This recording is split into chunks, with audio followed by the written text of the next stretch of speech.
Hola a todos, ¿qué tal? Buenas, bienvenidos a un nuevo capítulo de Crónicas de Wilson. Hoy día vamos a hacer un capítulo distinto, especial. Estamos un poco aburridos de la política nacional contingente que está muy decadente, así que nos vamos a relajar haciendo un programa en donde vamos a analizar la puesta en escena de la película El Señor de los Anillos y especialmente vamos a analizar el casting y cómo el director Peter Jackson y toda la producción lograron llevar el libro pensando principalmente en los personajes. Hoy día nos acompaña, como muchas veces, Eduardo Galás, ahora vestido de nerd, geek de Tolkien y no de cientista o sociólogo, cientista político o sociólogo. Eduardo, ¿cómo estás? Muy bien, Vicente, ¿cómo estás tú? Bien también. Y también nos acompaña Matías Kier, que es profesor de la Universidad de los Andes, licenciado en medicina, con magíster en distintos temas relacionados con estudios públicos, autor también de varios artículos y libros, y también algunos lo podrán conocer por su rol del joven infante en la película Machuca. Matías, ¿cómo estás? Muy bien, no esperaba esa última parte, no estaba en el guión. No No, estás pero en muy el... bien, un gusto estar aquí con usted, feliz. Buenísimo. Oye, entonces vamos a partir nosotros con este análisis en donde vamos a ir viendo distintas razas y personajes que se trabajan en la película. Hicimos una presentación donde vamos a ir viendo los distintos personajes. Ahora, son muchos personajes, entonces eventualmente si nos extendemos mucho en la conversación, vamos a pararlo cuando estemos en una hora más o menos y quizás después hacer otro programa para seguir. Así que vamos a ir viendo según cómo vaya el análisis. Así que vamos a comenzar. Y vamos a comenzar por los protagonistas de esta historia, que son los hobbits. Aquí en la foto vemos, bueno, a Frodo, Sam, Pippin y Merry, y también, bueno, y también Bilbo, que no sale en esta foto, pero que es un personaje muy importante. A mí personalmente me gustó mucho la caracterización que hicieron de los hobbits en general. Me parecieron como bien adecuados la forma en que los caracterizaron, digamos, como en su aspecto físico. Yo creo que el único que no me dejó muy contento, a decir verdad, es Frodo. Lo encontré así como, no sé, como muy mamita de repente, como para algunas cosas. Y además, sobre todo en el libro, hacían mucho hincapié en que era mayor, digamos, que Sam, Pippin y Merry, y eso en la película no se nota. Era 20 años mayor que el resto, entonces aquí se ve como una relación mucho más horizontal, cuando era una relación completamente vertical, por lo menos lo que yo interpreté en el libro. No sé qué opinan ustedes, Matías. Sí, bueno, hablar antes que Eduardo, que es un maestro, esto es un riesgo siempre, pero no, a ver, yendo a ese punto, digamos, específico, primero habría que decir como preámbulo quizás, corto, porque podríamos hablar mucho preámbulo sobre esto, ¿no? Obviamente una adaptación de una película a partir de un libro siempre es compleja, siempre van a haber cambios necesarios, más de este tipo de obra, ¿no? Como la de Tolkien. Eh, entonces, se entiende que haya ciertas atribuciones, y es raro porque, claro, a la mayoría de los fanáticos de Tolkien nos gusta, o me incluyo, digamos, nos gustan muchísimo los libros y nos gustan también mucho las películas, y las películas suelen ser muy bien consideradas, pero en realidad los personajes más importantes que vamos a ir viendo, partiendo por Frodo, como dices tú, son quizás los que tienen más cambios, ¿no? Eso es bastante extraño.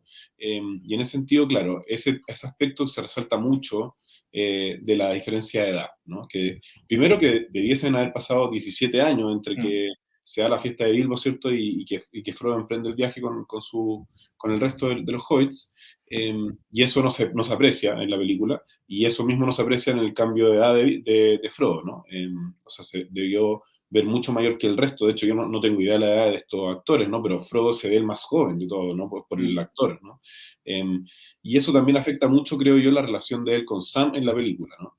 Que si bien obviamente es una relación de amistad en los libros también, o que se va construyendo, termina siendo una relación de amistad muy bonita, parte siendo, y siempre es en un sentido, una relación como de obediencia, ¿no? De un sirviente que Sam hacia Frodo, ¿no?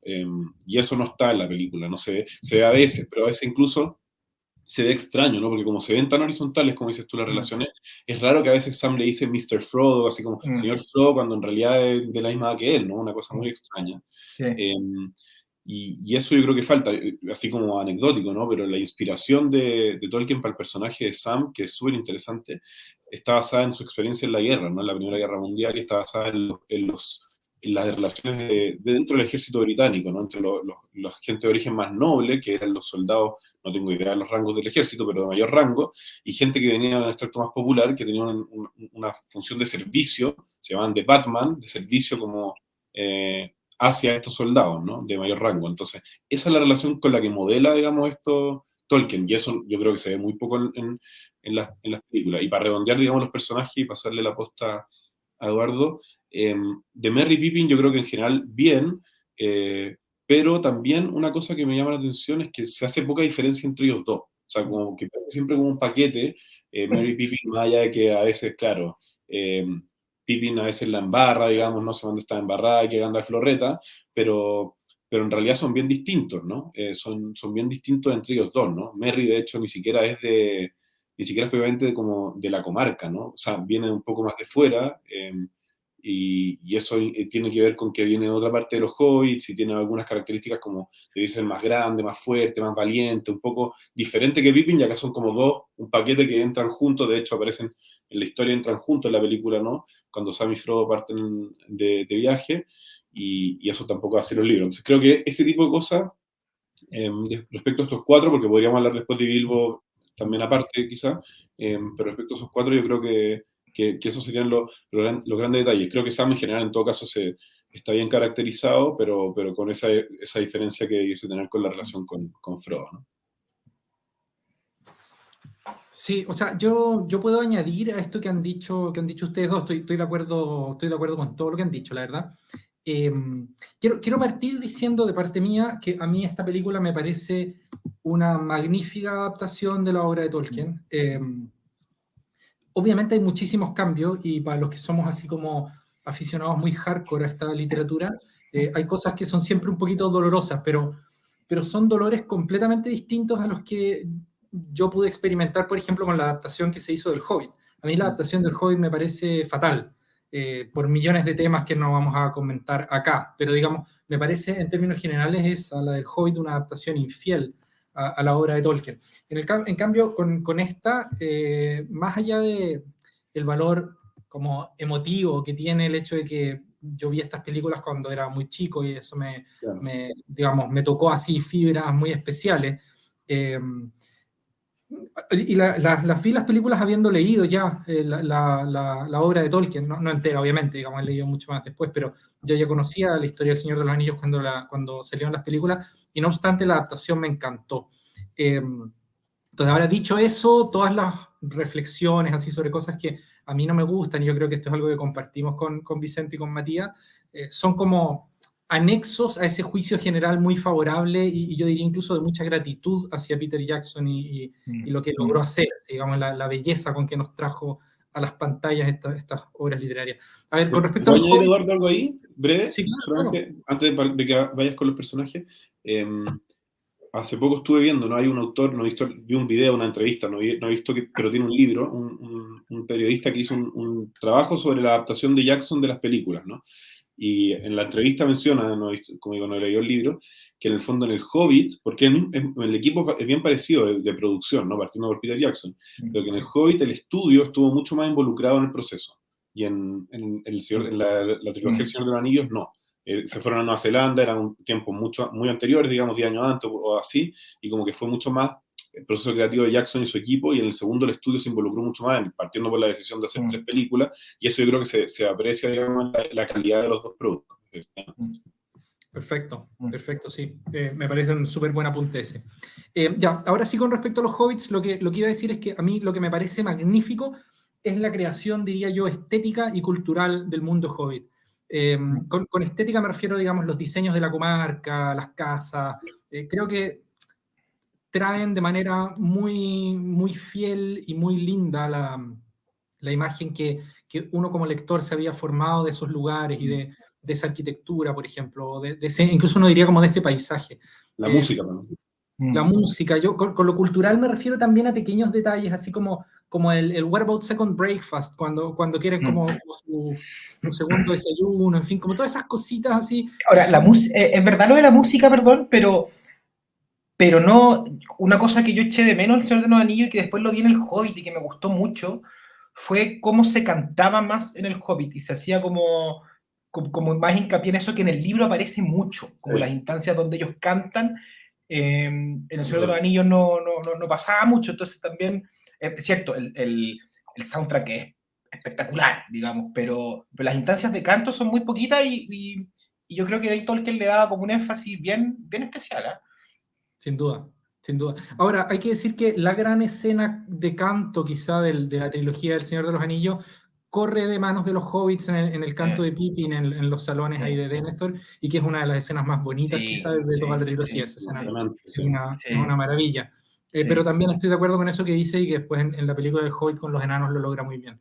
Quería decir una cosa más, que creo que la película captura muy bien, o al menos dándole mucha centralidad a lo que significa como la amistad en el mundo Hobbit, y creo que eso lo logra como con fineza, siendo que no era un trabajo sencillo, aunque y aquí sí creo que fue al costo de sacrificar eso que estaban diciendo ustedes hace un momento, y en el fondo es que en particular la relación entre Frodo y Sam es una amistad asimétrica, no es una amistad simétrica como se trabaja en las películas. Eso empieza porque Frodo tenga, no sé, 50 años, mientras que Elijah Wood, tú preguntabas, Matías, yo lo había buscado, empezó a grabar con 18 años, empezó a grabar Elijah Wood. ¿Con 18? Tenía 18 años, sí, cuando empieza la cara grabación. de niño, más cara de niño, porque hasta ahora tiene cara de niño, imagínate. Yo aquí le quiero tirar un salvavidas a Frodo y a Peter Jackson. Yo hace poquito lo comenté con mi señora, le dije que es esto que me parecía de Frodo, que era muy chico, qué sé yo, y me dijo, ojo, porque en el fondo igual Peter Jackson tiene que plasmar en una película de, no sé, 10 horas al final, que dura todo, como una pérdida de inocencia del personaje. Y eso es muy difícil hacerlo también con un personaje mayor y que se vea mayor que el resto. Entonces, en ese sentido, claro, tú corres el riesgo de, en el fondo, eliminar esa verticalidad, etcétera, pero también te resulta más fácil de cara como al espectador mostrar cómo se corrompe o cómo pierde la inocencia este personaje en este viaje. O sea, en esa película yo hubiese visto como imposible que Frodo partiera 17 años después del cumpleaños de Bilbo. No hubiese sido una película muy larga, quizás no hubiese sí, no, completamente hubiese sido complicado. Completamente, sí, de hecho yo lo que iba a decir justamente es que creo que este fue un sacrificio necesario de adaptación. O sea, creo que, digamos, era muy difícil traer con la precisión con que se necesitaba, más bien con la centralidad con que se necesitaba, la relación de amistad entre Frodo y Sam, sin que una gran diferencia de edad y de rango como la que tiene. O sea, digamos, Tolkien se refiere al viaje de Frodo como, dice, fue como Frodo el mediano con un solo sirviente cuando reconstruyen el Silmarillion, la historia. Digamos, ni siquiera menciona a Sam, ¿no? O sea, es Frodo con un sirviente el que hace este viaje hasta el Monduin. Entonces, no sé, creo que digamos, se pierden cosas con hacer a Frodo como una especie de adolescente, pero también logra otras, ¿no? Que habrían sido muy difíciles de construir sin ese dato.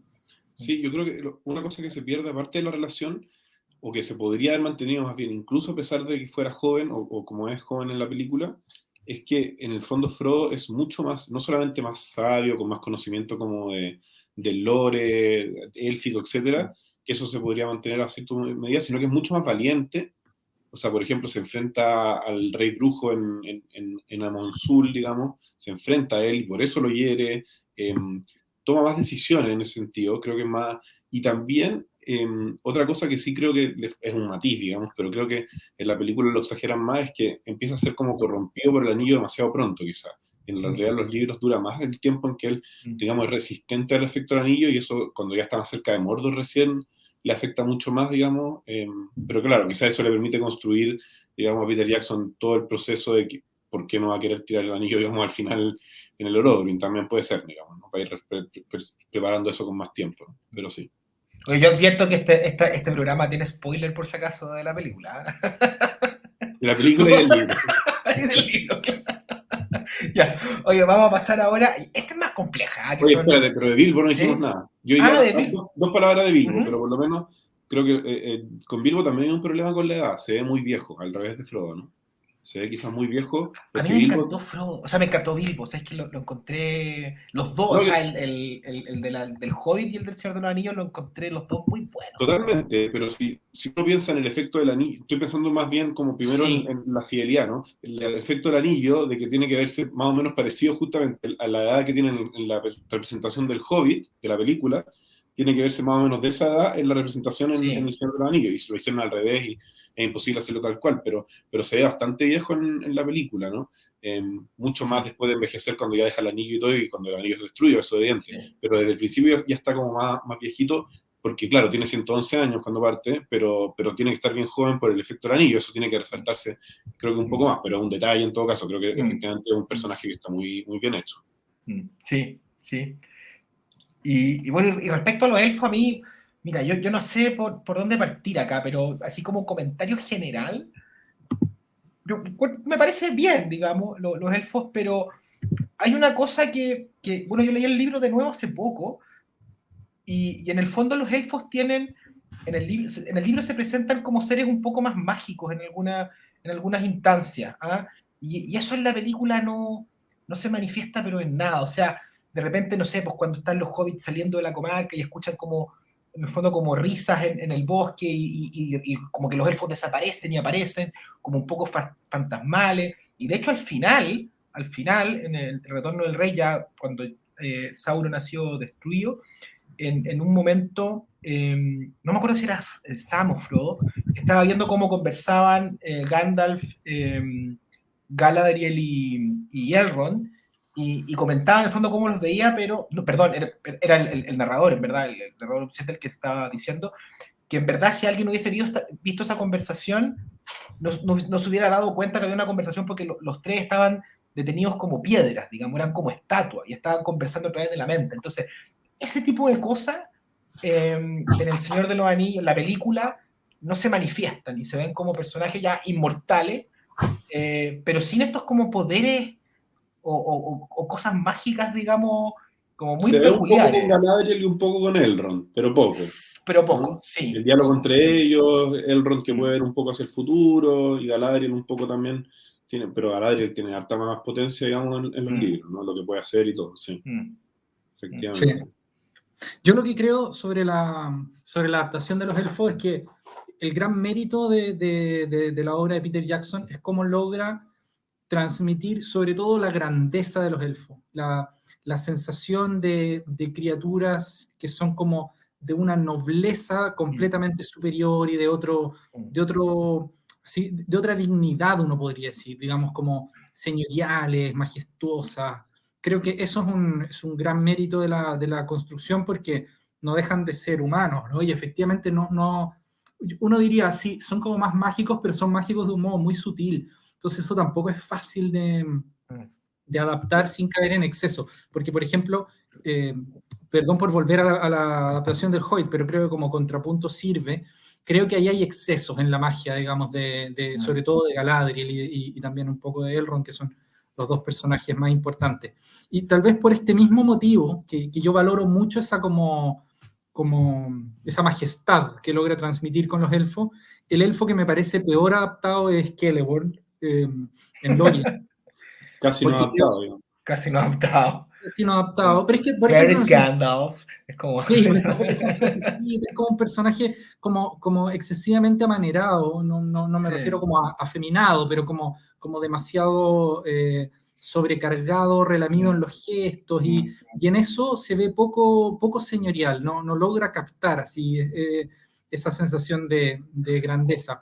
Y lo que sí creo que es tal vez un defecto de la adaptación, al menos para mí estándares, es que son los elfos tal vez, sobre todo los de Lorien, un poco demasiado fríos, Yo como creo un que en poco general, demasiado ¿no? duros. En general. Sí, Sí, son más que fríos, son como muy serios, como muy amargos. Y en el Eso. fondo, y en la película son, o sea, y en el libro son muy juguetones en algunos casos, o sea, como traviesos incluso, así como que se les pasa la mano de repente con eso. Entonces, aquí no se ve, y de hecho, Elrond a mí particularmente, o sea, físicamente lo encuentro buen personaje, como bien escogido, me gusta también la interpretación que hace este actor que no me sé el nombre. Hugo Eh, Weaving. es Uy, él. pero encontré que era un personaje como especialmente pesimista, como un poco amargo, Eso te iba a decir, sí. muy, muy distinto, digamos, a lo que es en la película, o sea, perdón, en el libro. Y además hay otro tema que yo no sé si es una buena o una mala decisión, ¿ah? Pero sí es distinto al libro, y es que la relación como filial que existe, digamos, entre Elrond y Aragorn no existe. O sea, en el libro es el padre putativo Elrond, digamos, además de que son parientes lejanos, digamos, efectivamente es como el padrastro real de Aragorn, y eso tampoco hay ciertas imágenes cuando le pasa, digamos, la espada y todo el Nazgûl y todo el tema, pero no más que eso, digamos. Claro, son parientes muy lejanos, hasta que se vuelven parientes muy cercanos, pero eso pasa después. Pero sí, efectivamente, yo creo que Elrond, en ese sentido, creo que Elrond es el peor adaptado de los personajes de los elfos, definitivamente. Con Arwen habría que poner un asterisco, porque en el fondo se agregan muchas cosas que no están, y ahí es como que libertad creativa, y eso podemos discutirlo, pero Elrond tiene, claro, esas dos características, muy pesimista, muy como en retirada, muy desesperanzado, y por otro lado, cero como relación de cercanía, no cero, pero poca de cariño con Aragorn, ¿no? Y eso falta. También muy posesivo con Arwen, que eso es que yo creo que lo de Arwen también, encuentro bueno que le hayan puesto más énfasis en ese personaje en las películas, creo que aparte necesaria, digamos, para meterle también más romance y cosas así, más ingredientes a la adaptación. Pero toda esta parte en que Arwen está renunciando a la mortalidad y parece que está enferma, y cuando se está a punto de ir a los puertos grises y vuelve porque ve a su hijo en una visión de futuro, y no sé, toda esa parte, y que ahí recién Elrond, digamos, fondo hace el quiebre y está dispuesto como a ayudar más a Aragorn, mandarle la espada, que en realidad Aragorn tuvo todo el tiempo en los libros, digamos, etcétera. Toda esa parte me parece extraña, ¿no? O sea, no me convence mucho todo eso de como que está enferma y se esté por morir, de Arwen, y Elrond, lo que tú decís, yo creo que es totalmente, ¿no? Es totalmente así, como muy frío, muy pesimista, etcétera, sí. Yo debo decir que a mí eso no me molesta de Elrond. O sea, estoy de acuerdo en que es un cambio, pero como varios otros cambios, a mí me parece que termina en un acierto cinematográfico. Yo aquí, claro, como dices, esto es como libertad creativa, y aquí cada uno opinará lo que le parezca. A mí me gusta, de hecho, más la adaptación de Elrond que la de Galadriel. Y el motivo por el que a mí la adaptación de Galadriel no me calza completamente es simplemente una cosa del aspecto físico de la Cate Blanchett, porque siendo una mujer que es muy bonita, muy, digamos, no discuto que sea una mujer bella, digamos, pero creo que su belleza es demasiado dura. En ese caso a mí me gusta más como como casting, la elección de Liv Tyler para el personaje de Arwen. No, es perfecta. O de un personaje así como de una belleza un poco más dulce que la belleza de Galadriel, siendo que es descrita muchas veces como la mujer más bella que había sobre la Tierra, y tal vez la más bella que hubo nunca sobre la Tierra, solo comparable con Lúthien, no sé, o en fin, como con Celebrimbor, ¿cachai? Así como con esos personajes absolutamente seleccionados por Tolkien para descargar sobre ellos todos los elogios físicos que caben. Y claro, a mí Cate Blanchett no es que no me parezca bonita, pero no me parece así como ese tipo de belleza. Pero bueno, en fin, esto obviamente son cosas de opinión, pero a lo que me conduce es a que el personaje de Galadriel me parece más innecesariamente frío que lo que me parece pesimista el de Elrond, porque creo que es un dato muy importante en la Guerra del Anillo, que los elfos efectivamente están en un momento crepuscular. O sea, los elfos están en un momento de retirada del mundo, y en un momento en que efectivamente están menguando, digamos, ¿no? Es una época... se está acabando la era de los elfos, digamos. Se está acabando la era de los elfos, y es un momento de retirada, y ese cierto pesimismo de Elrond, aunque no sea así en los libros, que es verdad que no es, un personaje como más enérgico, y parte probablemente de esto sea la inexistencia en la película de los hijos de Elrond, que tienen un rol bastante importante en los libros.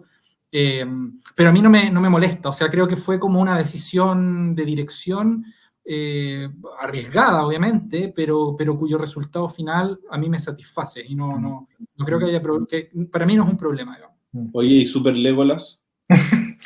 A mí, mira, todas esas cuestiones como que anda como en skate, digamos, no me gustan nada, así como... O sea, no en skate. Un par de veces, en todo caso. Sí, después en el Hobbit, digamos, le sacan demasiado provecho a ese recurso. Pero no, me parece bien. Es que tampoco en el libro tampoco es un personaje que le den mucha profundidad a Legolas. Entonces, lo que sí es que en el libro es un personaje en el que se resalta mucho más su sabiduría, o sea, es el hecho de que es de algún modo es una especie de hermano mayor también de Aragorn en la Comunidad del Anillo, porque es alguien que tiene, no sé cuántos años tendría Legolas, pero miles de años, ¿no? Y claro, o sea, tiene varias escenas en que se manda así como unas reflexiones de sabiduría, como que claro, en las películas eso no se logra hacer, pero me pasa lo mismo, o sea, es otro personaje, el Legolas de la película es otro personaje con respecto al Legolas del libro, pero creo que la función que cumplía Legolas en el libro queda descargada satisfactoriamente en Gandalf y en parte en el propio Aragorn, y por lo tanto venía muy bien como para mostrarnos algo así como ese poder superior sensorial de los elfos, que Legolas fuera una especie así como de Green Arrow, digamos, o un poco así, como de superhéroe así de la película en términos físicos, ¿no? Y eso, siendo una decisión de dirección de nuevo, a mí tampoco me molesta, al contrario. En esto, no, lo digo de refilón nomás porque sería otro capítulo y creo que por lo menos Eduardo no la ha visto, ¿no? Pero la adaptación de esta serie que hicieron ahora de Amazon, hubo mucha polémica por 8.000 motivos que los podríamos discutir en otro caso, en otro momento, pero uno fue también, claro, Galadriel, por ejemplo, ahí, que es una de las protagonistas, o la protagonista de la serie hasta ahora, también pelea muy a los Legolas, ¿no? Y es como una teenager, así, ¿o no? Es como una teenager colegiala. Sí, pero cuando hubo discusión de eso, digamos, en redes sociales, YouTube y todo, yo estuve bastante de acuerdo con que se decía algo similar a lo que se decía de Legolas, que en el fondo uno anda a saber cómo pelear los elfos, digamos, ¿no? Porque en realidad son seres demasiado superdotados, digamos, respecto a los humanos en muchos aspectos, físicos también, digamos, entonces, de alguna forma hay que reflejarlo, claro, quizás la del Lisan Skate puede ser una exageración, pero aparte de eso, la capacidad de ver lejos, por ejemplo, de ver lejísimo, en la serie esta muestran esa diferencia entre Galadriel y la visión incluso de los Númenóreanos, ¿no? Y como que el Númenóreano está viendo lejos y ella está viendo mucho más lejos, lo muestran de alguna forma, ¿no? Entonces, esas capacidades, digamos, aumentadas tienen que estar mostradas de alguna forma y también permite, digamos, un poco más de acción, que obviamente en las películas eso también es necesario, ¿no? Oye, yo quiero agregar una última cosita sobre los elfos, más allá de esta falta de dulzura que tuvieron para mí. Hay un detalle que es el único que realmente no me gusta como decisión y que son las orejitas puntiagudas. Que en el fondo en eso Peter Jackson se acogió a una larga tradición de representar a los elfos en la cultura popular con orejas puntiagudas, pero para quien no lo sepa, eso no es propio de los elfos de Tolkien, y los elfos de Tolkien son físicamente indistinguibles de los humanos, o sea, digamos, físicamente en términos de su apariencia exterior, no más allá de que puedan ser en promedio más altos y en promedio más hermosos y más armónicos, digamos, pero no tienen características de ese estilo diferenciado. Y a mí eso me resulta relevante, tal vez por temas así como antropológicos y voladas que le importan a alguien que se dedica así como a ese tipo de cosas en su vida profesional, más que por mi amor por la literatura misma, porque me parece importante para efectos de entender bien la relación entre Aragorn y Arwen, que se pliega a la relación entre Beren y Lúthien en su momento, o entre Idril y Tuor en el suyo, que son como, probablemente son las uniones, digamos, más importantes de toda la historia de la Tierra Media, son uniones entre hombres y elfos, esos matrimonios, digamos. Y para mí es importante que su excepcionalidad vaya de la mano de que son al menos exteriormente una misma especie, no son especies distintas.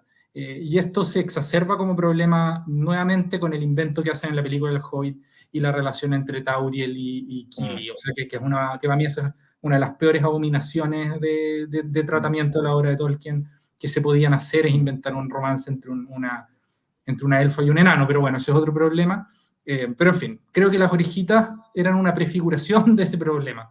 Claro, dicho de otra forma, Eduardo, quizás porque, claro, en el fondo pueden ser más altos, más bellos, etcétera, pero podría decirse de una forma que, en el fondo, no hay nada en la apariencia del elfo que no podría tener un humano, por decirlo de una forma. Exacto. efectivamente.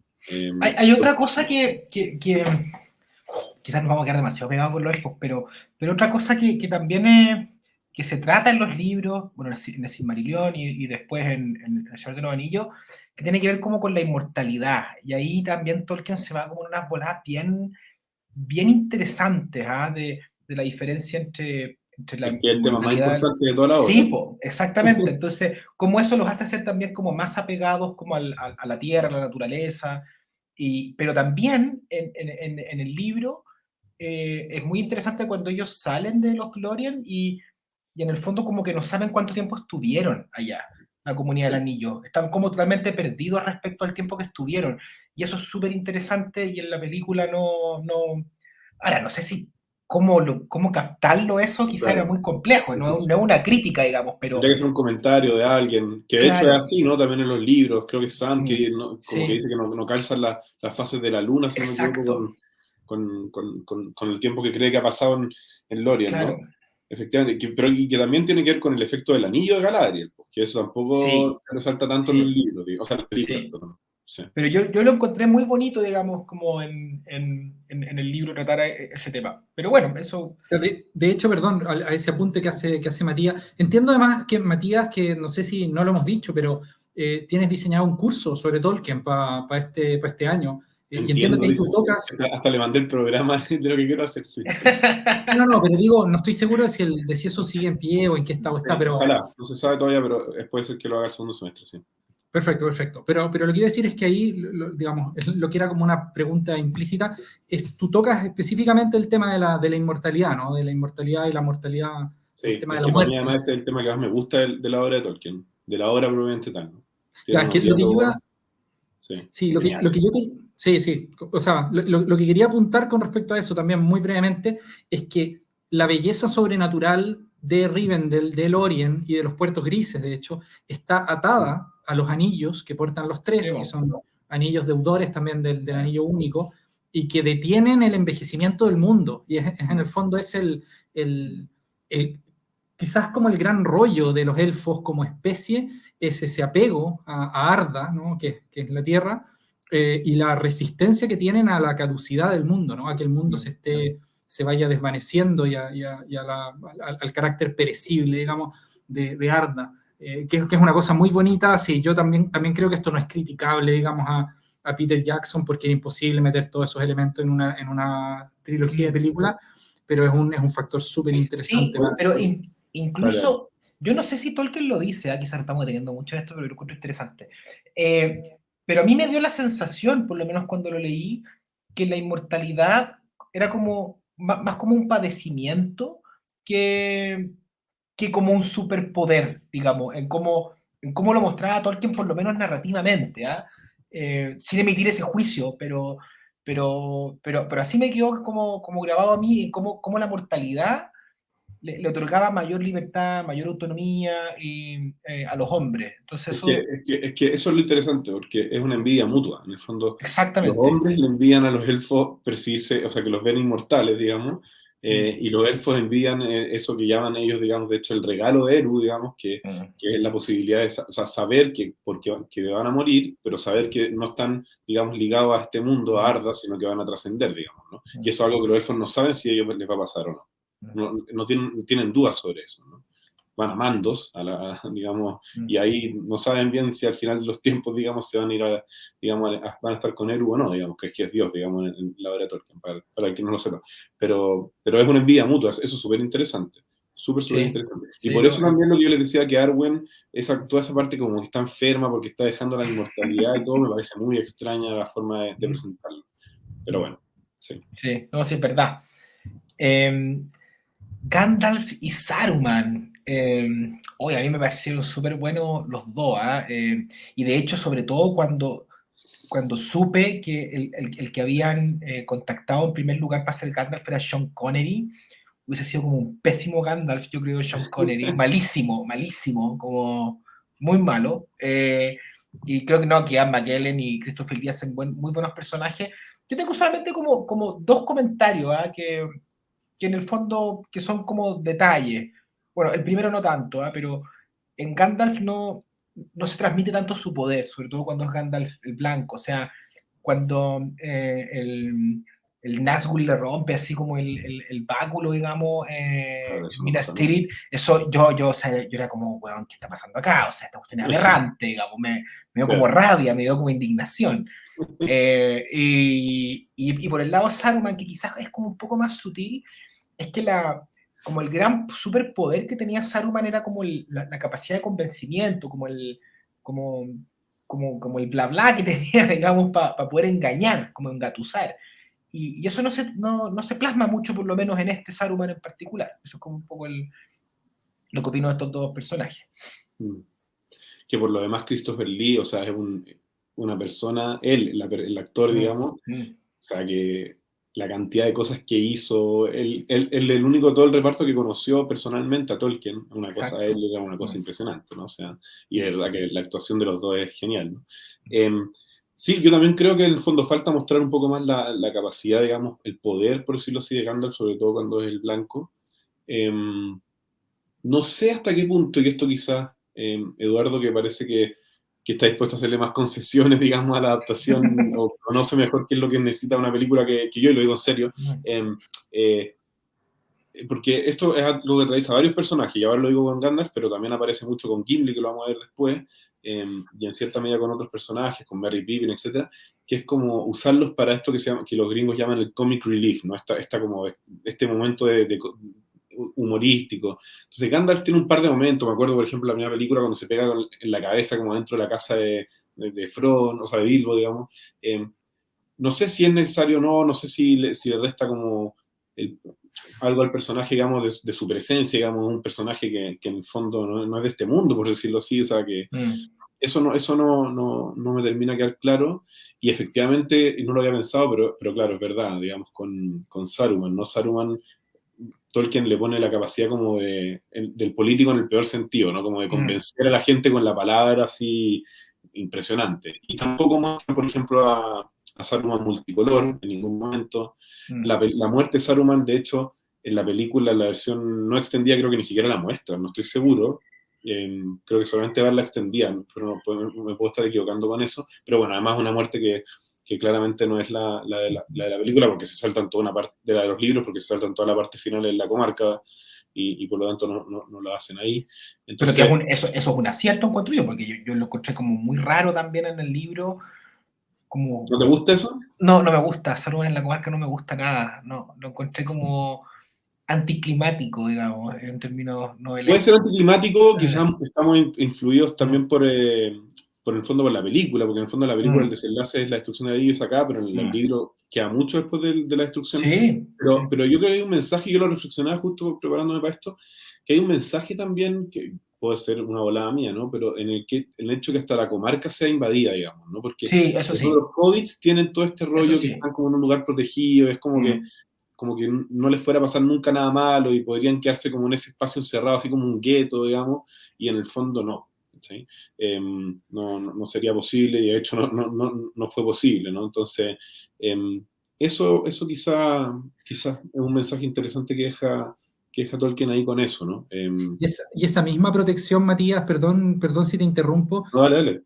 tenía unas condiciones de posibilidad muy específicas, porque era el trabajo así minucioso e invisible hecho por los montaraces Claro. del norte que habían mantenido, digamos, el cerco en torno a la comarca por instrucciones del propio Gandalf, pero claro, no era magia, digamos, que estuviera la Claro. comarca así como ese paraíso, ¿no? Sino que era un Y de trabajo de hecho, joyería. en el diálogo, cuando están ahí en el concilio de Elrond, que también es algo que muestran bastante más corto, obviamente, en la película, es el hecho de que se dice ahí, ¿no? Cuando están pensando si dejarle el anillo a Tom Bombadil, que ya hablaremos de él, uno de los grandes ausentes, que incluso si se lo dejaran a Tom Bombadil, eventualmente hasta el espacio, digamos, ese antiguo bosque de Tom Bombadil caería, ¿no? O sea, como que no, es imposible, ¿no? La duda sería si caería Valinor, digamos, porque está como fuera y ahí dentro del mundo en un sentido al mismo tiempo, pero el resto todo va a caer eventualmente si es que no se destruye el anillo, que es la solución, ¿no? Entonces, como esas posibilidades de resistencia, digamos, o sea, resistencia en el sentido como de cerrarse y ver que dejar pasar el problema, yo creo que es interesante que no lo muestren. Pero bueno, terminando con Saruman, creo que efectivamente le falta eso, ¿no? Saruman multicolor, que nunca aparece, si no me equivoco, creo que la extendía tampoco. Y lo otro que Saruman cambia es esta idea de que está más sometido a Sauron en la película que en el libro, ¿no? En el libro me da la impresión de que él quiere evidentemente ser más él, el nuevo Señor Oscuro, por decirlo así, el que rija la Tierra Media, y en la película está más sometido como a servir a Sauron, ¿no? Sí, Sí. sí, es verdad. A mí una de las cosas que me gusta mucho de Gandalf, que lo exacerban un poco, pero yo creo que lo exacerban bien, es como ese Gandalf que está como constantemente en aprietos, y como hasta el Loli, como toda la Guerra del Anillo, así como al borde de perder, o de que, o sea, como que gana, pero así milimétricamente le gana a Sauron, como que todo le funciona así como un equilibrio tan precario, y logra hacerla. Eso yo creo que también está como bien plasmado en la película, sobre todo en la película, que quizás incluso más que en el libro, esa, esa desesperación y al mismo tiempo confianza que tiene Gandalf en lo que está haciendo, ¿eh? Lo encuentro notable. Y Ian McKellen también lo hace muy bien ahí. Que dijo Sí, hace yo iba a poco que decir, dijo hace poco que su sueño antes de morirse es volver a hacer Gandalf una vez más. Mira, bien. de un Gandalf muy, muy Muy anciano. porque ya en el Hobbit está súper, súper mayor y Sí. se nota, pero bueno, en fin. No, yo voy a decir solo dos cosas, así apuntes muy pequeños. Distinguiría a Gandalf el Gris, cuya adaptación me parece Sí. perfecta. A mí, de hecho, ahí tampoco me molesta lo del alivio cómico que decías tú, Matías, porque creo que marca bien como una especie de contrapunto, así como entre este Gandalf que es adicto al tabaco de los hobbits, y que perfectamente podría así chocar la cabeza al tratar de entrar, y así, oh, esta actitud así que tiene como bien campechana, y a quien los hobbits tenían como un artífice de fuegos artificiales, o sea, no entendían los hobbits el tipo de criatura con la que estaban lidiando, ¿cachai? Eso a mí, digamos, que va de la mano de ser digamos, el más sabio de los Ainur, ¿cachai? Y en fin, o sea, es un personaje muy importante en toda la estructura del universo, Olorin, que bajo el nombre de Gandalf en esas tierras. Bueno, la adaptación como Gandalf el Gris me gusta muchísimo, y con la de Gandalf el Blanco tengo esos problemas que dicen ustedes, y me gustaría enfatizar, o sea, que Gandalf el Blanco, digamos, los Istari se encarnan en estos cuerpos de hombres ancianos para que no puedan enfrentar a Sauron por la fuerza, pero después de que muere Olorin y que lo vuelven a enviar resucitado como Gandalf el Blanco, el poder que él tiene es completamente incomparable al del Rey Brujo, o sea, infinitamente superior. Y esta escena así en que él como que se acobarda y le quiebra el báculo y tiene sí, eso es un tipo de licencia que yo ya ahí yo no trago, ya ahí yo por ahí no paso, y esa a mí también me duele. Creo que hay como una especie de ruptura en la estructura general del mundo que a mí no me satisface para nada. Más allá de que, en fin, yo en general soy como decía Matías, tal vez irónicamente estoy más abierto como a ese tipo de licencia, pero no a esa, y la verdad es que esa me parece muy mala, un error, una mala decisión. Sí, tal cual. Oigan, en todo caso falta Radagast, que es un ausente. Yo sé que vamos a hablar del ausente que es al final, pero habría que ponerlo acá porque es un ausente especial. Y a mí hay algo que me parece genial de Radagast, que aparece poco, pero lo que aparece en los libros, que es que en el fondo Gandalf va a donde Saruman porque Radagast lo manda. Sí. Y en ese momento uno lo tiene claro, entonces, cuando nos damos cuenta que Saruman, digamos, se ha pasado al lado oscuro de las fuerzas y yéndonos a otro ámbito, a Star Wars, digamos, no tiene claro si Radagast también, porque por algo lo mandó, pero después, y esto es algo que sí cambia en las películas, justamente porque no está Radagast, que en el fondo es gracias a Radagast que llega una águila a salvar a Gandalf. Y ahí sabemos, como lectores, que en verdad Radagast lo mandó ignorando a que Saruman, digamos, se había dado vuelta la chaqueta, y que sigue estando, digamos, de su lado Y eso falta Radagast. A mí me falta Radagast. Ojalá no un Radagast como el de las películas del Hobbit, digamos. No, pero, qué asqueroso. pero un Esa actuación Radagast Es asqueroso.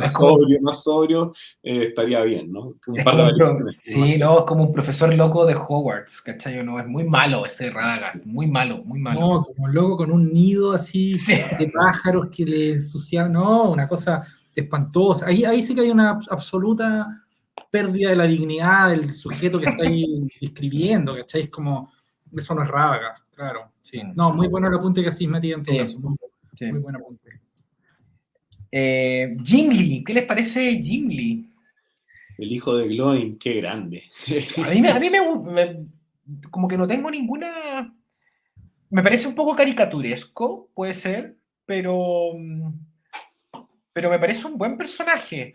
Quizás, claro, el tema con la relación con las minas de Moria, ahí está como todo cambiado respecto al libro, digamos, de quiénes querían irse por Moria y quiénes no, digamos, pero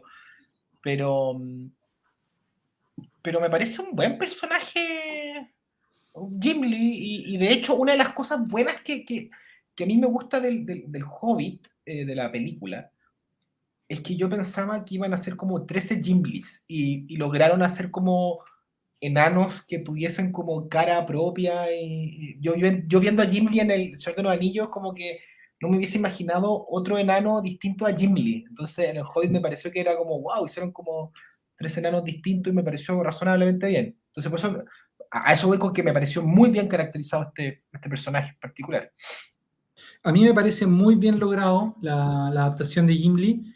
Me parece particularmente que logran una medida justa de humor con valentía, que es muy palmaria, así una actitud como de un personaje que es entrañable por lo dispuesto que está a entregar la vida todo el tiempo, que eso es una cosa que sí. creo que está muy bien logrado, sin pasarse así de rosca y hacer como una caricatura de que el enano es el más charcha, pero es el superhéroe, no. Un gallo que se quedaba atrás en las persecuciones y uno como que le duele la guata cuando van Legolas y Aragorn corriendo adelante y va Gimli como corriendo atrás, como pasándolo un poco mal, pero tampoco tan mal, como que creo que es un personaje que está equilibrado y que en ese sentido está bien construido. Lo único que creo que no se logra, y aquí este es otro tipo de sacrificios que entiendo la decisión, pero no me termina a mí de satisfacer, es que como guerrero parece muy inferior a Legolas.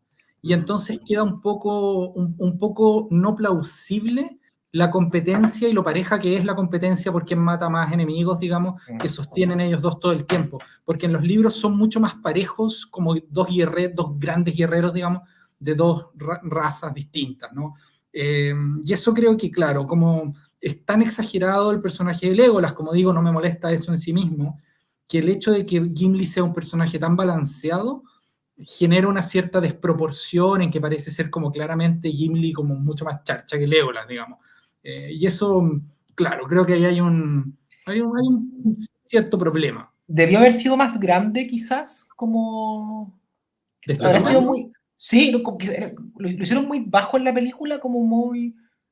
No recuerdo su comparación con los Hobbits en la película como queda. Es harto más grande que los Hobbits.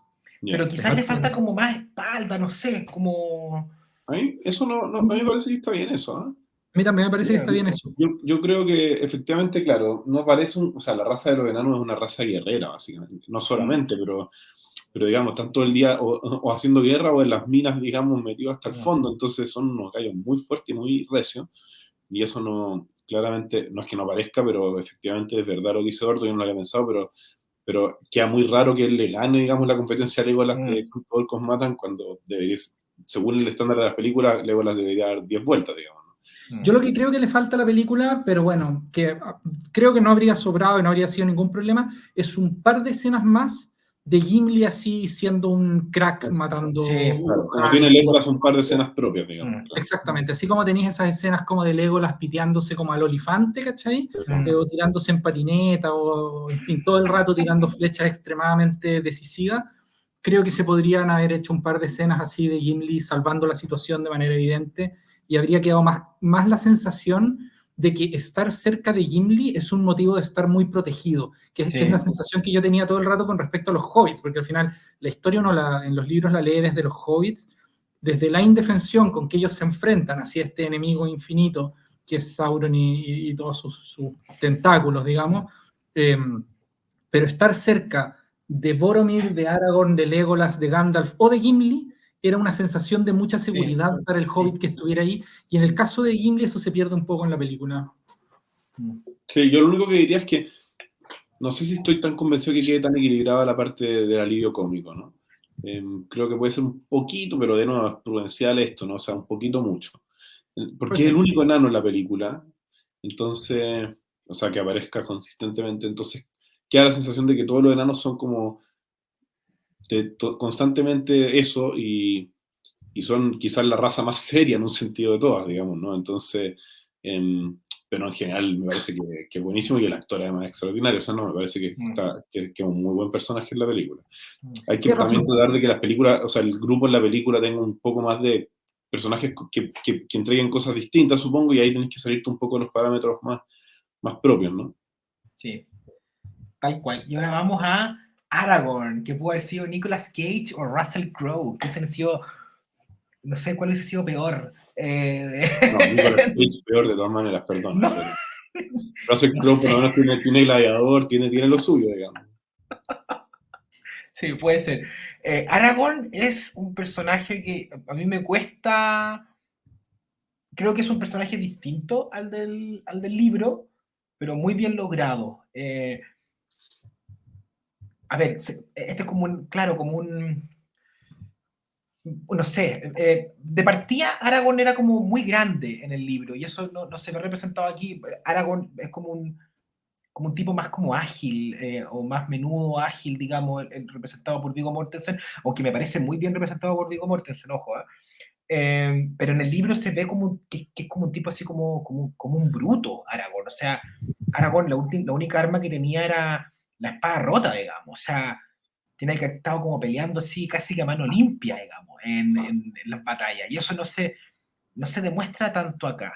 Y otra cosa que yo creo que no le sacan tanto jugo a la interpretación que hace muy buena, a mi parecer, Viggo Mortensen, tiene que ver con este lado más como curandero, digamos, de Aragorn, ¿eh? Para mí, digamos, el mejor capítulo del Señor de los Anillos en las casas de curaciones, y es como donde se ve, digamos, realmente el retorno del rey, que en la película prácticamente no existe, digamos, y un poco para los que no han leído el libro, es en el fondo que estaba como la profecía, digamos, en el pueblo de Gondor, que cuando llegara el rey iba a ser como un sanador. Y ahí Aragorn pasa toda la noche en la casa de curación, digamos, salvando a la gente, y en el fondo se empieza como a correr la voz de que ha vuelto el rey. Entonces es muy bonito como se gana el pueblo, digamos, a través de eso. Y Aragorn, interpretado por Viggo Mortensen, yo creo que tenía todos los elementos para poder sacarle mucho jugo a como esa característica como más curandera, así que tenía como este Aragorn de Viggo Mortensen, que le faltó ahí sacarle un poquito más de jugo a eso. Pero eso es como, pero en general encuentro que es un personaje muy bien logrado. Un primer aspecto que creo que está, a ver, da lo mismo en un sentido, pero de nuevo, volviendo a todas las polémicas que hubo ahora con la serie, hubo mucha polémica, no sé si habrán visto, pero por el tema de la adaptación, digamos, que hay actores de raza, o sea, de piel oscura, piel negra, etcétera, si la enana que aparece en la película, en la serie tiene barba o no tiene barba, bueno, muchas polémicas. Y ahí muchos empezaron a destacar que no había habido polémica sobre eso en este personaje en las películas, ¿no? En su momento, que es que Aragorn no debería tener barba, en ningún caso, ¿no? Porque justamente es de ascendencia númenoriana, que es lo más cercana, digamos, a la ascendencia élfica, y los elfos que están muy bien presentados en ese sentido, ninguno tiene barba, ¿no? Creo que Círdan y alguna excepción en la historia de toda la Tierra Media, ¿no? Entonces, digo, un detalle, pero es interesante ver ese contrapunto. Yo creo que a mí Aragorn, o sea, me parece que está bien en general, pero me falta, no sé si me gusta tanto esta idea de como el héroe reticente, ¿no? Esta figura como del héroe reticente tan actual en Hollywood de las últimas décadas, digamos, y que la usan en Aragorn y que no es hacer los libros para nada, ¿no? Aragorn, digamos, abraza, como dicen, su carácter real y su figura como heredero de Isildur desde el comienzo, y eso acá se ve muy distinto, ¿no? Habita el cargo, como se dice ahora, Matías. Claro, ahorita el cargo a propósito de... Y lo mismo con la espada, por ejemplo, la espada Narsil está reforjada desde que sale de Rivendell, si no me equivoco. O sea, la tiene siempre así, como que es más rey en los libros, ¿no? Y eso creo que no me termina de convencer. No sé si era necesario o no digamos, para la adaptación, entendiendo que es una adaptación, digamos, no, una película del siglo XXI de un libro muy anterior, digamos, 50 años anteriores, digamos, ¿no? Entonces, entiendo que esa adaptación a mí no me convence convertirlo como en este héroe reticente, digamos, en vez de que sea como más kingly, más real desde el comienzo, ¿no? Creo que ahí se caen. Pero bueno, eso creo que sería el gran tema con él, a mi juicio, ¿no? Porque igual se aprecia que es el gran líder después de Gandalf, que cuando Gandalf ya no está, él es el que lidera, eso se ve, digamos, ¿no? Pero esa idea de heredero de Isildur, que habría que hablar de Isildur y el prólogo, que lo tendremos que dejar para la segunda parte, que yo creo que vamos a tener que hacer, pero porque es importante, pero porque lo dejan muy mal parado Isildur, injustamente creo yo, pero bueno, creo que eso le falta, efectivamente. Es lo único o sea, el gran cambio que yo creo que habría mantenido del libro, ¿no? Oye, yo ahí, o sea, me parece súper interesante lo que estáis diciendo, Matías, y yo no lo había pensado, pero te encuentro mucha razón. Y me suena mucho como a un hecho que ocurrió no solamente en el cine, sino que ocurrió en la literatura occidental, así digamos, en que la figura del héroe en un sentido como íntegro fue siendo cada vez más difícil de sostener y fue siendo reemplazada por héroes relativamente ambiguos. Ahora, dentro de lo que cabe en la producción cultural de principios del siglo XXI, Aragorn me parece lo más íntegro como héroe que uno puede imaginar, o sea, el Aragorn de Viggo Mortensen, digo, ¿no? Claro. Pero es verdad lo que estáis diciendo, o sea, el de Tolkien es aún más, uno diría así como perfecto, como figura, ¿no? Y como imagen, además de Beren, y hay todo un conjunto de ideas que se hacen, o sea, de analogías que hace Tolkien entre Aragorn y otros personajes antecedentes de él, digamos, ¿no? Como Elendil, en fin, hay toda una serie de cosas ahí que hacen de Aragorn como un personaje más arquetípico que el de la película. Ahora, dicho eso, creo que uno tendría que distinguir el casting del guión, porque por lo que respecta al casting, a mí me parece perfecto. O sea, efectivamente, además, si teníamos el riesgo de que hubiese sido Nicolas Cage, me parece aún más perfecto. Oh, Dios mío, qué bien, qué bueno. Y bueno, y ustedes saben que Aragorn se integró a las grabaciones cuando ya habían empezado, o sea, el elegido otro actor, ahora ya no recuerdo el nombre, pero que al parecer nunca estuvo muy convencido del proyecto y era medio, como que no estaba mal con la gente, parece, sí. ¿Cómo? Sí, se llevaba mal, como que no estaba así muy involucrado y hacía pataletas y cosas, y finalmente deciden, digamos, rescindir el contrato y buscar uno nuevo de emergencia. Fue una verdadera eucatástrofe. Absolutamente, absolutamente. Y la aparición, digamos, de Viggo Mortensen de emergencia, influido porque el hijo era fan de Tolkien, unas cosas así bien curiosas y milagrosas que acabaron con un casting que para mí es muy redondo. Yo aquí no diría que sea un personaje así como poco grande y ágil, creo que es un personaje así como bien multifacético en sus atributos. O sea, combina muy bien sensación de fuerza, agilidad, también es contemplativo en algunos momentos, es como sabio, es como silencioso cuando tiene que serlo, ruidoso cuando tiene que serlo. Personaje así bien, como con muchos atributos que yo encuentro muy, muy potente.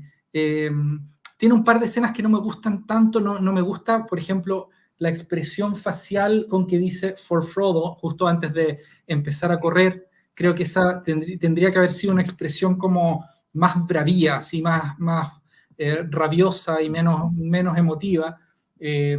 Cosas así, o sea, detalles muy pequeños.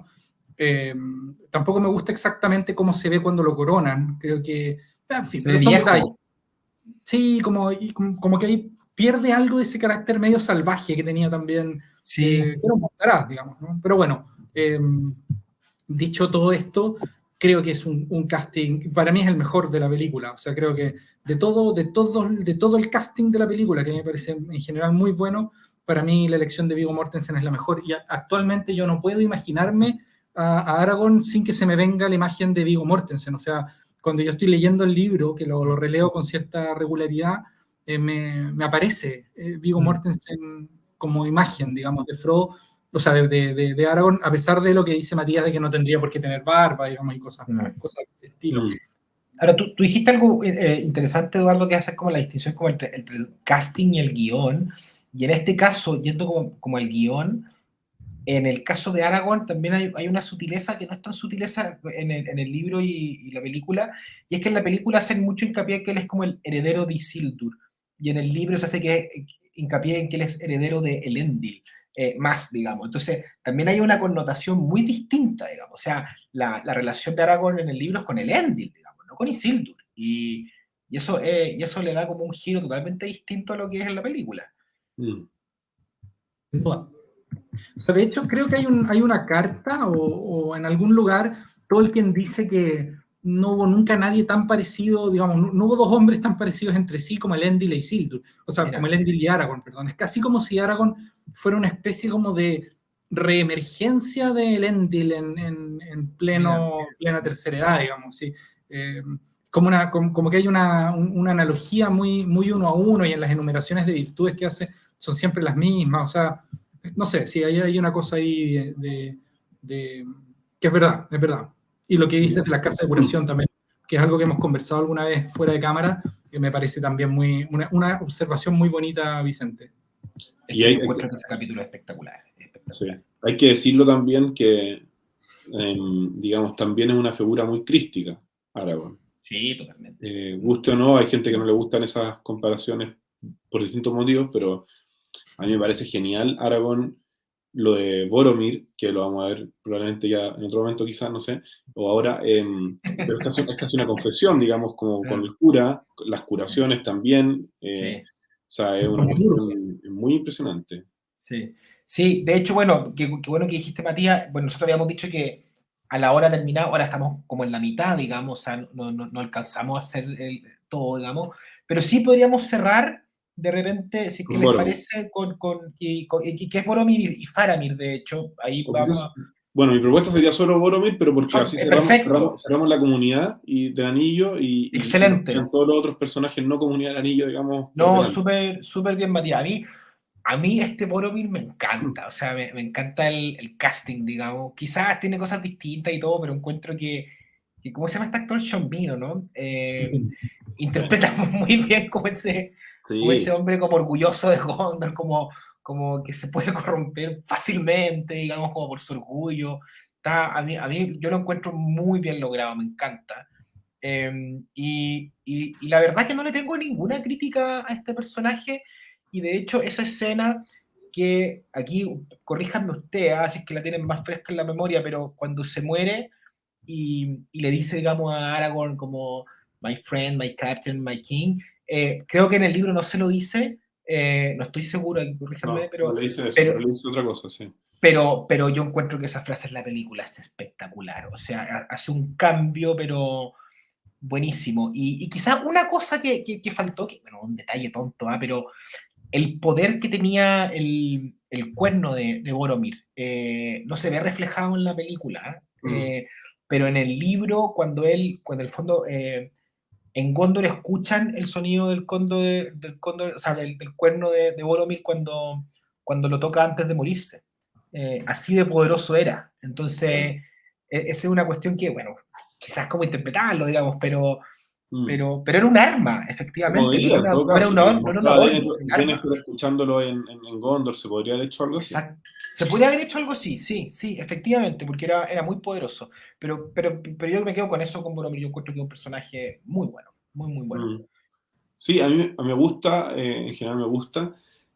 Tengo la clásica crítica que se le hace, que creo que es válida, que es que se le muestra como inclinado, digamos, tentado muy desde el principio, ya desde el concilio, de Elrond, y en realidad en los libros eso no es así, digamos, hasta Lorien no es eso, pero sí eso permite resaltar lo que sí es verdad, que las películas lo muestran de esa forma y no de la forma que lo muestran los libros. Ahora digo que es que en el fondo la importancia que tiene para él Gondor, ¿no? O sea, él está pensando en Gondor, ¿no? Que eso en los libros se muestra en el hecho de que él va a ir a Gondor en todo momento, digamos, no está pensando en ir a Mordor, aunque Frodo vaya a Mordor a destruir el anillo, él va hacia Gondor y van juntos por un tiempo, ¿no? Esa es la idea. Y eso en las películas lo muestran quizás en este sentido que está constantemente preocupado por salvar lo suyo, ¿no? Legítimamente en un sentido, de nuevo con esta idea de que pensando que con el anillo van a poder protegerse a ellos o tener más fuerza que Sauron, con el arma de Sauron mismo, digamos, que es un poco ingenuo, pero eso sería el gran error. Y hay dos escenas que me parecen muy bonitas. Hay una que creo que solo está en la extendida, o las dos quizás, en realidad no me acuerdo, que son muy bonitas para mostrar la otra cara de Boromir, ¿no? Que son una cuando lo muestran abrazándose con Faramir, justamente que creo que en esto que está en esta foto, porque eso es muy lindo, que en el fondo la relación entre ellos es muy buena, digamos, ¿no? Más allá de que Denethor tenga estos problemas con Faramir. Y lo otro, hay un momento, creo que es cuando están por el Caradhras, ya no me acuerdo dónde, en el que Boromir como que es muy, muy cariñoso con Merry y Pippin, no me acuerdo en qué momento es, pero hay una escena así, y eso en cierta medida la película, que es algo añadido a la película, como que anticipa quizás en cierta medida, digamos, ese sacrificio que él va a hacer por proteger a Merry Pippin justamente cuando lo van a matar, cuando lo terminan matando, digamos, ¿no?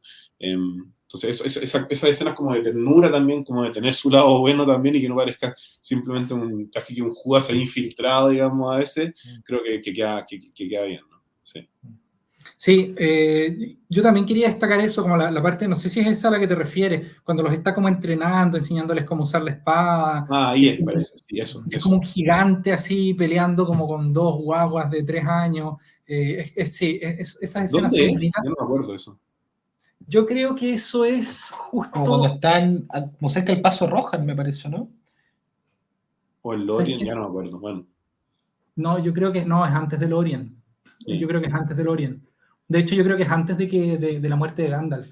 Sí. Pero no estoy completamente seguro. Eso, pero no yo sé creo que si el Caradhras antes del Caradhras, bueno, da lo mismo. Sí, es antes del Caradhras. Sí, yo creo que es antes del Caradhras. Bueno, lo otro que iba a decir, y que, bueno, esto también abre como una especie de abismo al que nos podremos referir en ese otro capítulo que hemos estado como imaginando todo este rato, es que en gran parte todo este viaje comienza con una premonición de Boromir y con el viaje que hace Boromir desde Gondor hasta Rivendell, y que es descrito por Tolkien en una oportunidad como una de las grandes aventuras que él jamás narró, porque dice que ese viaje que hace Boromir solo, desde Gondor hasta la casa de Elrond, digamos, buscando a Elrond, por caminos que no existían, buscando una casa que ni siquiera era tan claro ya en Gondor si era mitología o era realidad, digamos. Para los gondorianos de esa época los elfos eran prácticamente un mito. Y él hace ese viaje con mucha convicción, guiado por un sueño premonitorio. Es toda una cosa así como muy, muy mística, ¿no? Entonces, el personaje de Boromir, obviamente esto era muy difícil de capturar, pero tiene una tremenda como grandeza también así, uno podría decir incluso mística, ¿no? Y claro, después sale, cuando uno lo conoce en el concilio de Elrond, parece como si hubiese sido convocado por Elrond, y todo eso es una cosa que se inventa, digamos. O sea, nadie llega convocado, de hecho. No, pues exacto. O sea, pero en la película parece como si hubiesen sido convocados por Elrond. Que lo dice, sí. Claro. Mientras que en el libro no, o sea, es una reunión accidental de personas que por distintos motivos, quizás accidental, digamos. Claro, o sea, pero guiados por héroes, ¿no? O sea, a lo que voy es eso, o sea, es un tipo al que Eru Ilúvatar ha escogido para que haga un viaje extremadamente peligroso, un viaje y recorra una aventura imposible para que llegue a Rivendell al mismo tiempo que van a llegar a Rivendell como Gandalf y un representante de cada raza de los pueblos libres y los hobbits junto con el anillo. O sea, hay ahí como una manufactura así mística de Eru Ilúvatar que se pierde un poco y que a mí me resulta central para el personaje de Boromir y también para entender por qué Denethor que es otro personaje que es muy distinto en la película a como es en los libros, tiene la valoración que tiene de él como su hijo, digamos, ¿no? En cambio, en los libros, o sea, en la película, quiero decir, a uno le parece que Faramir es como mejor que Boromir prácticamente en todo evento, excepto como guerrero, digamos, ¿no? Pero bueno, hay como un tema de un cierto abajamiento del personaje de Boromir, de hacerlo como quizás más mundano o más... Yo no sé, a mí o sea, entiendo tu punto, Eduardo, pero no me da esa sensación en la película. De hecho, o sea, también veamos el contexto. O sea, Peter Jackson tenía, no sé, 1 hora 20 desde que presentan a Boromir y muere, o quizá 1 hora, no tengo idea. Y es como tenéis que presentar al personaje, hacerlo querible y después como que los traicione o se corrompa, que tenga como un conflicto con Aragorn, una relación así como de amor-odio. O sea, todas esas cosas en ese tiempo y al mismo tiempo tenéis que estar trabajando a Legolas, a Gimli, que los acabáis de presentar. O sea, es un desafío gigante. O sea, como que a Boromir tú tenés pocas escenas, realmente, poco tiempo para mostrar a este personaje y yo creo como que no ocuparon ningún segundo de sobra en Boromir, lo hicieron pero así perfecto, digamos, no sobró nada. Sí, lo mío no es una crítica a cómo está armado el personaje, solamente es una reflexión sobre las consecuencias que el constreñimiento del cine le impone a la obra, digamos. Claro. Creo que una de las consecuencias es que, por razones inevitables, la adaptación de Boromir implica como cercenarle ese lado como medio místico que tenía, ¿no? O como medio de figura también un poco religiosa en cierto sentido. O sea, obviamente todo lo religioso que puede hacer y menos que Aragorn, desde luego, pero es como lo más parecido a un rey de Gondor que hay en esos, digamos, en muchas edades. Es lo más parecido que hay a un rey de Gondor que no sea el propio Aragorn. Entonces ahí hay como una cierta pérdida, creo, pero claro, o sea, no culpo yo a Peter Jackson ni a la adaptación, sino que creo que es una consecuencia inevitable, ¿no? Sí. Bueno, y podríamos cerrar con la muerte, con la muerte, digamos, de Boromir y la separación de la comunidad de anillo, ya que hicimos la comunidad entera, básicamente, porque esa escena, toda esa parte de Amon Hen, digamos, es un poco rara en el sentido que le faltan un par de cosas, ¿no? Pero bueno, solamente la pasada, ¿no? Como que Frodo se siente en esta silla y vea como toda la Tierra Media. Hay un par de cositas ahí, nunca muestran esto que dije antes, ¿no? Que nunca muestran, o creo que no muestran, quizás me equivoco, y ya tenían decidido ir a distintos lugares, y en el fondo que falta Gandalf hace que Aragorn tiene que asumir, digamos, ir con Frodo, algo que él no tenía pensado, y eso, si hubiese sido así finalmente, habría traído una serie de consecuencias, digamos, impensadas, digamos, para el desarrollo de la historia, digamos, entre otras que Aragorn nunca habría ido, bueno, a muchos lugares, pero no habría ido tampoco a buscar el ejército de los muertos, etcétera, ¿no? Entonces, ahí hay una serie de consecuencias que hacen más potente la decisión de Frodo en un sentido de mandarse solo y de Sam de ser el único de captar para dónde iba y seguir, ¿no? Eso es muy cierto, porque efectivamente lo que se decide era pésimo, era como una muy mala idea, digamos, esta como separación y los grupos. De hecho, era como Frodo con Gimli y con Aragorn, me parece, ¿no? Que iban y Sam, Mordor. Que siempre iba a ir con Sam, claro, pero era como, ¿por qué ellos? ¿Cachai? Como, no pueden gastar el recurso de Aragorn en eso, o sea, como que da como una angustia al lector de no, como muy mal ocupados los recursos, y también da como una sensación que incluso, ahora, es como una sensación que uno le otorga, digamos, al personaje, pero como que Aragorn está también como intranquilo con la decisión, es como ya, tengo que apechugar porque es lo que pasó, pero... Porque no está Gandalf, y eso hace que la pérdida de Gandalf sea aún más fuerte en ese tramo, porque en general es fuerte y la sufren mucho, digamos, la película también, pero que ahí les falta, digamos, el que va a acompañar a Frodo y a Sam, digamos. Sí, no, es muy cierto. Ahora, también Gandalf hubiese sido malo que hubiese sido para allá también, pero... Claro, es que todo pasó por algún... Todo pasa por algo, sí, pero es cierto eso, se pierde eso en esa escena, quizás era difícil hacerlo, pero a mí en general me gusta también esa escena y es cruda, o sea, es cruda la muerte de Boromir es dura, porque es como, ya, no le tiren más flechas, porfa, ya, estuvo bueno. No, esa está muy bien hecha. Yo ahí, perdón, yo sé que te había dicho que cerráramos con eso, pero yo tengo que hacer una reflexión un poquito más general sobre el tratamiento de la muerte en las películas de del Señor de los Anillos de Peter Jackson, porque es muy frecuente, sobre todo en las películas como de superhéroes y en estos géneros, las muertes de los seres queridos, los personajes así les valen nada. Si se te muere alguien, en fin, seguís peleando, y es súper artificial. Y Peter Jackson se dio el trabajo de darle tiempo hacia la muerte de los personajes, no solamente en el caso de Boromir, que es muy trágica, siendo que era un personaje que era tal vez el menos trabajado de toda la comunidad, junto con los dos hobbits, Merry y Pippin, sino también tras la muerte, digamos, de Gandalf en Moria, se da un momento así como de recogimiento, así les da un momento de duelo a los personajes, para que uno también así acoja el golpe y sea, digamos, esto no es que ahora quedan 8, ¿cachai? Esto es que quedan 8 que están destrozados porque se murió el que era el guía y el gran referente para todos, ¿cachai? Entonces hay ahí como la de Theoden también. Respeto, Sí. la de Theoden.